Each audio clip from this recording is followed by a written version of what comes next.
वो आपको शुरुआती वक्त से ही पता होना चाहिए। इसके बहुत सारे फायदे होते हैं, जैसे कि अगर आपको पहले से ही पता होगा कि आपको घर बनाने के लिए कितना खर्च आएगा तो आप उस हिसाब से पैसों की प्लानिंग कर सकते हो। और वहीं पर अगर आप बिना बजट को जाने अपने घर का काम शुरू कर देते हो तो आगे चल के आपको काफी दिक्कतें हो सकती है। तो ऐसा आपके साथ ना हो, इसके लिए आपको शुरुआती वक्त से ही ये पता होना चाहिए कि घर बनाने के लिए हमें कितना खर्च आएगा।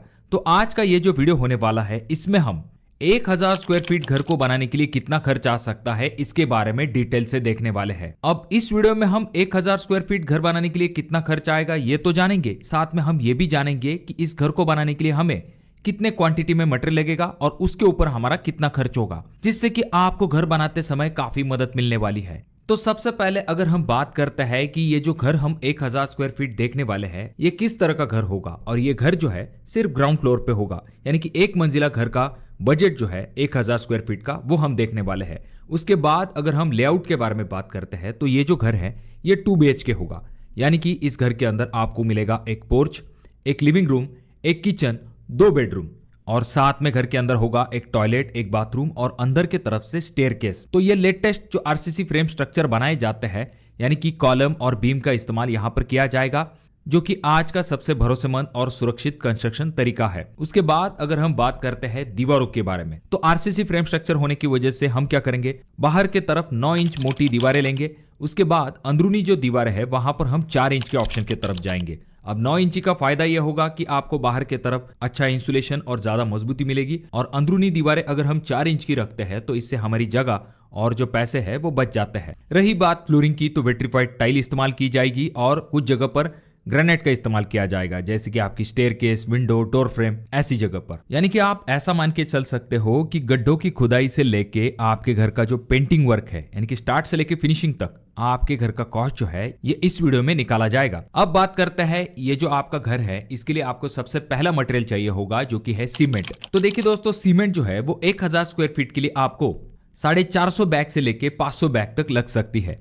अब रेट जो है वो आपके एरिया के हिसाब से थोड़ा सा कम या फिर ज्यादा हो सकता है, पर यहां पर हम क्या करेंगे, 400 रुपए पर बैग के हिसाब से जो रेट है उसे कंसिडर करेंगे। अब मार्केट में वैसे तो 300 रुपए से लेके 450 रुपए तक भी आपको सीमेंट मिल सकता है, पर यहां पर हमने 400 रुपए का कॉस्ट जो है वो कंसिडर किया है बैग के हिसाब से। तो यहां पर हम क्या करेंगे, 450 सीमेंट बैग हमें लगने वाली है, मल्टीप्लाई 400 रुपए एक सीमेंट बैग का रेट इज इक्वल टू आ जाता है 1,80,000 रुपए। यानी कि सीमेंट के ऊपर आपका खर्च जो है वो लगभग 1,80,000 रुपए तक हो जाएगा। अब आप कमेंट करके ये जरूर बताइए कि आपके एरिया में सीमेंट के क्या रेट चल रहे हैं। उसके बाद नेक्स्ट इंपॉर्टेंट मटेरियल आ जाता है जिसके ऊपर सबसे ज्यादा पैसा खर्च होता है, वो है स्टील। अब स्टील जो है वो आपके घर के रीढ़ की हड्डी की तरह है। तो जब बात आती है 1000 स्क्वायर फीट घर की, तो उसके लिए आपको एवरेज 3500 किलो तक स्टील लग सकता है। अब अगर हम रेगुलर स्टील के रेट के बारे में बात करते हैं तो ये ऊपर नीचे होते रहते हैं, कभी 50 से लेके 55 रुपए तक चले जाते हैं, कभी 65 रुपए से लेके 70 रुपए तक भी जा सकते हैं। यहां पर हम एवरेज जो कॉस्ट है वो 65 रुपए प्रति किलो के हिसाब से कंसिडर करेंगे। तो इस हिसाब से अगर हम देखें तो 3500 केजी हमें स्टील लगने वाला है, मल्टीप्लाई 65 रुपए का रेट इज इक्वल टू आ जाता है 2,27,500 रुपए। तो ये हो गया हमारा स्टील का कॉस्ट। अब बात करते हैं ईंटों के बारे में। देखिए दोस्तों, ईंटें जो है हमें 1000 स्क्वायर फीट के लिए लगभग 17,000 ईंटें लग सकती है। यहां पर हमने 9 इंच की बाहरी दीवारें और 4 इंच की अंदरूनी दीवारें दोनों को लिया है, और एक ईंट का जो रेट है वो हम 8 रुपए के हिसाब से कंसिडर करेंगे। तो यहां पर 17,000 ईंटें हमें लगने वाली है, मल्टीप्लाई 8 रुपए का रेट इज इक्वल टू आ जाता है 1,36,000 रुपए। उसके बाद अब बात करते हैं रेती यानी कि बालू के बारे में। तो देखिए दोस्तों, रेती जो है कुछ जगह पर काफी महंगी हो चुकी है। तो अब हमारा जो घर है वो है 1000 स्क्वायर फीट, तो उसके लिए हमें 2000 CFT तक रेती जो है वो लग सकती है, और यहाँ पर रेट जो है हमने 60 रुपए पर CFT के हिसाब से कंसिडर किया है। तो यहाँ पर हमें 2000 CFT रेती लगने वाली है, मल्टीप्लाई 60 रुपए का रेट इज इक्वल टू आ जाता है 1,20,000 रुपए। अब ये जो कॉस्ट है आपका आपके लोकेशन के हिसाब से कम या फिर ज्यादा हो सकता है। अब बात करते हैं एग्रीगेट यानी कि गिट्टी के बारे में।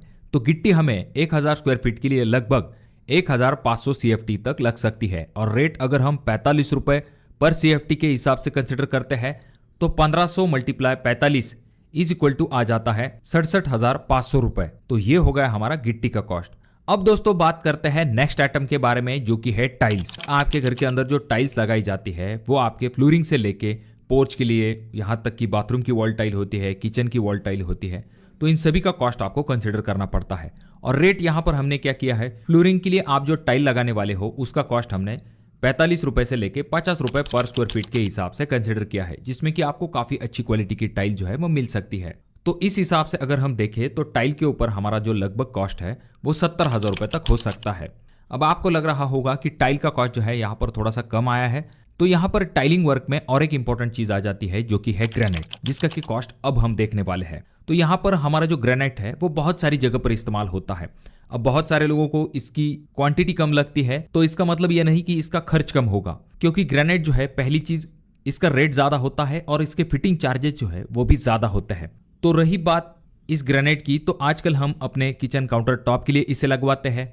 आपके जो स्टेयरकेस के स्टेप्स होते हैं वहां पर भी इसका इस्तेमाल किया जाता है। उसके बाद आपके जो दरवाजे होते हैं या फिर खिड़कियां हैं उनके फ्रेम के लिए भी ग्रेनाइट का इस्तेमाल किया जाता है। तो जैसे कि मैंने आपको कहा, टाइल जो है वो लगभग आपकी 50 रुपए पर स्क्वायर फीट तक हमने कंसिडर की है, पर जो ग्रेनाइट है अगर आप अच्छी क्वालिटी का लेते हो तो आपको मार्केट में 100 रुपए से लेकर 150 रुपए पर स्क्वायर फीट तक इसका कॉस्ट लग सकता है। यानी कि कॉस्ट जो है वो लगभग टाइल से 2 गुने से भी ज्यादा होता है। तो यहाँ पर हमारा जो ग्रेनाइट का कुल कॉस्ट आ जाएगा वो होगा 65,000 से लेके 1 लाख रुपए तक हमें इस 1000 स्क्वायर फीट घर के अंदर ग्रेनाइट के ऊपर कॉस्ट आ सकता है। तो देखा आपने, टाइल का और ग्रेनाइट का कॉस्ट अगर हम जोड़ लेते हैं तो ये कॉस्ट लगभग 1.5 लाख से भी ऊपर चला जाता है। अब बात करते हैं प्लम्बिंग के बारे में। तो प्लम्बिंग जो है इसमें अगर हम inlet, outlet pipe, sanitary ware, fittings इन सभी को मिला लेते हैं तो प्लम्बिंग के ऊपर आपका कुल खर्च जो है वो 85,000 रुपए तक हो सकता है। उसके बाद अगर हम बात करते हैं इलेक्ट्रिकल वर्क की, तो इलेक्ट्रिकल वर्क जो है उसमें हमने जो इलेक्ट्रिकल वर्क है वो कंसील्ड वायरिंग के हिसाब से कंसिडर किया है, जिसमें कि वायर वगैरह जो है वो आपके दीवार के अंदर होती है। उसके बाद क्वालिटी मटेरियल का इस्तेमाल यहाँ पर किया जाएगा, जैसे कि ब्रांडेड पाइप का इस्तेमाल किया जाएगा, ब्रांडेड वायर का इस्तेमाल किया जाएगा। उसके बाद जो स्विच है वो भी क्वालिटी होंगे। तो यहाँ पर हमारा कुल इलेक्ट्रिकल खर्च जो है वो इस 1000 स्क्वायर फीट के लिए घर के लिए लगभग 90,000 रुपए तक हो जाएगा। देखिए दोस्तों, आपका ये जो इलेक्ट्रिकल वर्क है या फिर प्लम्बिंग वर्क है इसका कॉस्ट इससे भी बढ़ सकता है। अगर आप थोड़े से हेवी या फिर एक्सपेंसिव मटेरियल की तरफ जाते हो, ऐसे में आपका कॉस्ट जो है वो बढ़ जाता है। पर हमने यहाँ पर रेगुलर जो मटेरियल है अच्छे क्वालिटी के साथ इस्तेमाल किया जाता है उसका कॉस्ट कंसिडर किया है।